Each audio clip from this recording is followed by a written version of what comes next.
우리 친구들 반갑습니다. 우리는 오늘 훈구파가 누구고 왜 저기 있는 살인파는 글씨가 저렇게 흐리멍텅한지, 그리고 둘 사이에 화살표로 나타나 있는 사화가 무엇인지에 대해서 얘기를 나눌 거예요. 여기 있는 연표는 우리 친구들이 조선시대를 끝날 때까지 계속 볼 연표이거든요. 지금은 낯설고 생소할 수 있어도 시간이 지나면 머릿속에 팍팍 들어올 거고 어떤 내용인지 쉽게 그려볼 수 있을 거예요. 그럼 오늘도 화이팅으로 응원하면서 시작해 봅시다. 하나, 둘, 셋, 화이팅! 첫 번째 주제인 살림의 등장입니다. 우리는 하나하나 서로 비교를 해보면서 훈구와 살림을 이해해 볼 텐데요. 교과서 170페이지예요. 첫 번째 문단은 훈구에 대해서, 두 번째 문단은 살림에 대해서 설명되어 있어요. 우리는 기원부터 비교를 해보도록 하죠. 훈구파에 해당하는 사람들은 조선 건국에 협력, 즉 참여했던 신진 사대부예요.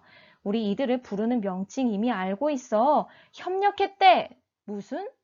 그래, 급진파, 사대부를 얘기를 하는 거죠. 잘했어요. 그리고 누가 왕이 되는 것?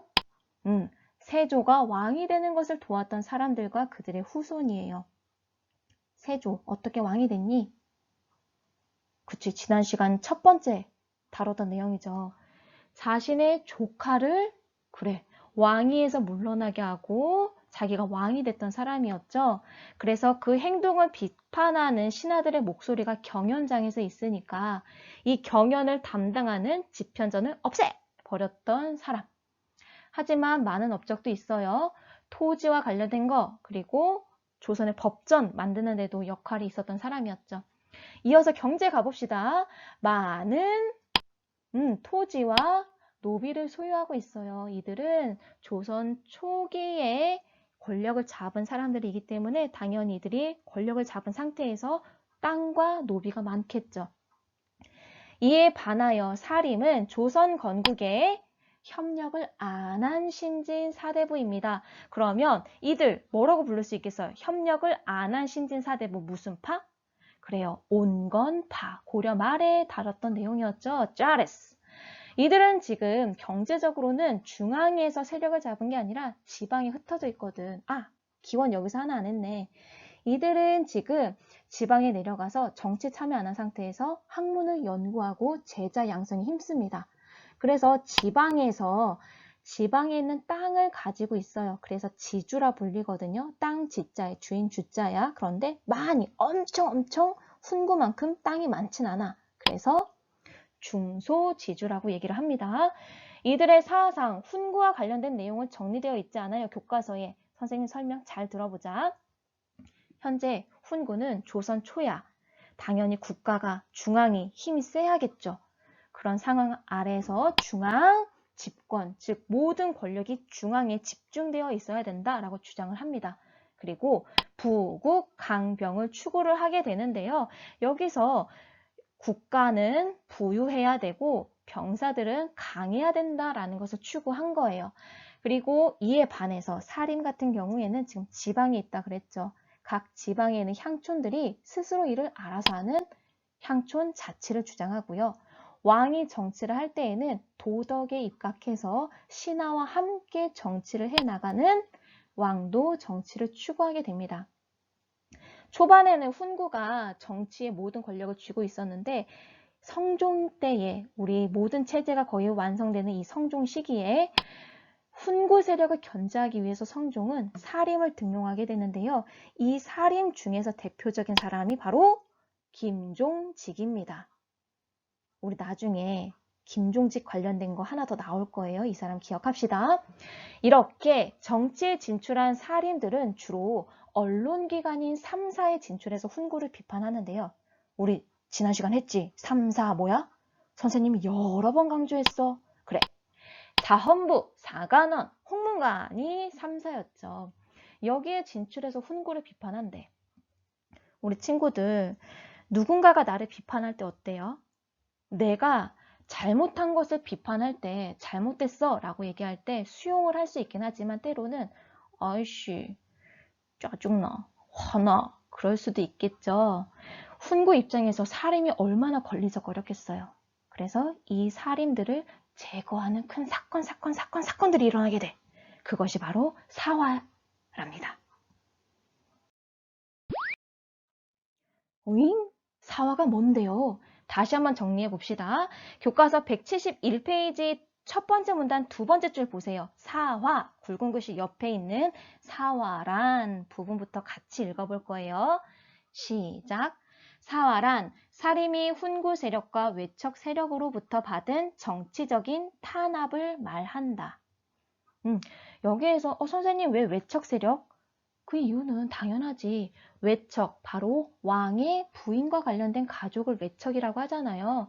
당연히 정치를 지금 훈구가 잡고 있는데 왕비도 무슨 출신? 그래, 훈구 세력일 거 아니에요. 이런 가운데 사화라는 것은 우리 친구들 네 가지의 화가 아니라요. 사림들이 입은 화라는 거예요. 그래서 사화거든요.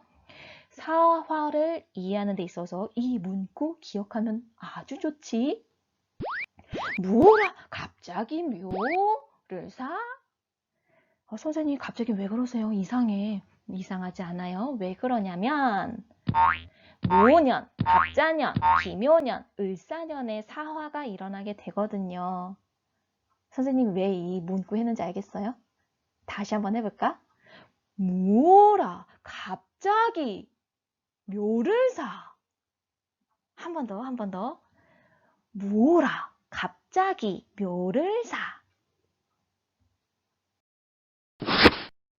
그럼 이제 순서를 알았으니까 사화, 네 가지 사화를 한번 비교해서 구분해서 이해해 볼 수 있도록 해봅시다.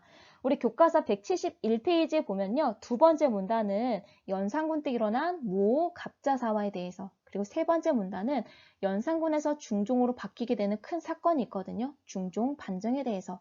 네 번째 문단은 기묘사화, 다섯 번째 문단은 을사사화에 대해서 얘기해 주고 있습니다. 그러면 첫 번째, 뭐라? 무오사부터 가보도록 하죠. 여기 보면 사초가 먼저 나오죠. 이거에 대해서 알고 가야겠다. 사초가 뭐냐면 사관, 왕 옆에서 기록하는 사람들을 사관이라고 하는데요. 사관들이 이제 개별적으로 비밀리에 작성한 것들이 있어요. 그걸 사초라고 하는데 이제 왕이 돌아가시게 되면 그때 쓰여졌던 기록을 모아서 실록을 편찬하겠죠. 그때 이 사초도 들어가거든. 근데 이제 연산군 때 돼서 성종의 실록을 지어야 되는데 사초를 모아서 봤어. 그랬더니 김일손이란 사람이 자신의 스승인 김종직이 써놓은 조의제문이라는 글을 실어 놓은 거예요. 근데 이게 문제가 된 거지. 전하, 조의제문 하면서 간 거예요. 도대체 왜? 왜냐면 이게 의제를 추모하는 글이 조의제문인데 의제라는 사람이 항우라는 사람에 의해 죽임을 당했던 사람이거든요. 초나라의 황제였는데 이제 초나라를 다시 세우는 과정에서 이제 항우라는 사람이 있었거든요. 그 사람에 의해서 제거가 됐었어. 그래서 황제 자리에서 제거가 됐잖아. 이거 딱 봐봐. 누가 떠올라? 누군가를 왕위에 있던 사람을 제거를 하고 권력을 키운? 그치. 딱 세조가 떠오르지. 그래서 신하들이 전하, 김종직의 조의제문을 김일손이 지금 사초에 실었는데 우리 선왕의 세조를 비판하는 글이옵니다. 전하, 통촉하여 주시옵소서. 막 이렇겠죠. 그래서 이제 연산군이 왜야? 우리 할아버지를 욕했다고? 라고 하면서 이제 사림들을 제거하게 됩니다. 그래서 김종직은 이때 이미 죽어서 무덤이 있었는데 무덤을 파헤쳐서 시신을 훼손하는 부관참시형을 당해요. 그래서 이때 많은 사림이 제거가 되는 사화, 즉 무오사화가 이때 일어납니다. 그 다음에 연산군 때 이제 자신의 친어머니가 폐위됐던 사건을 문제 삼아서 관련 있는 사람들을 싹 제거하는데 이때 살인도 있었고요. 또 훈구도 있었거든. 그래서 이때는 살인뿐만이 아니라 훈구도 화를 입는 사화였죠. 그리고 그 다음 이제 연산군이 초반에는 안 그랬는데 점차 폭군이 돼요. 왜냐면 그 자신의 아버지였던 성종이 너무나 훌륭한 왕이었거든. 그래서 비교를 많이 당했던 것 같아요. 그러다가 이제 폭군의 그런 정치를 하게 되죠. 그래서 연산군을 몰아내고 이제 중종이 왕위에 오르게 되는데 중종이 왕위에 오르는 사건, 중종 반정을 도와줬던 사람들이 바로 훈구파 사람들입니다. 그럼 중종은 훈구의 눈치를 볼 수밖에 없겠지.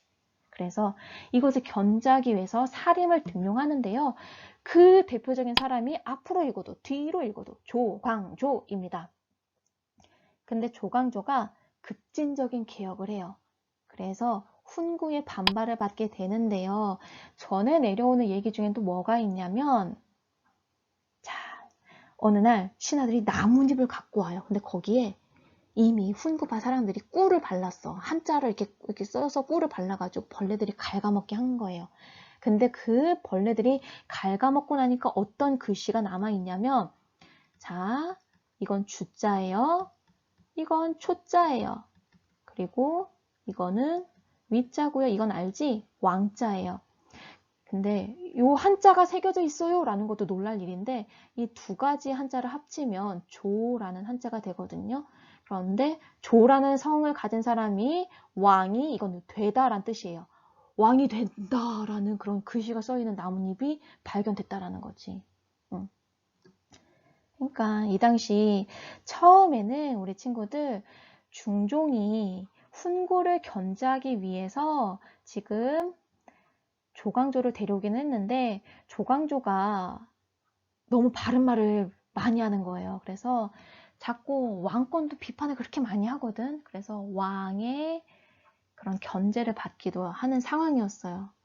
그래서 이제 훈구가 이런 급진 개혁에 대한 반발로 이제 조광조 등의 살인 세력을 제거하는 사화를 이때 일으키게 됩니다.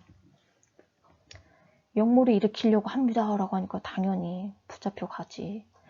자, 그러면 우리 친구들 여기에서 조광조의 개혁이 뭔지를 봐야겠죠. 왜 훈구가 그렇게 싫어했느냐를 보자고요.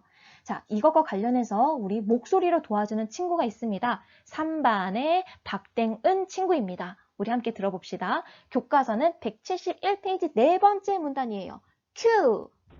조광조는 왕도 정치에 시련을 내세우며 소격사 폐지, 현령과 실시 등의 개혁을 추진하였다.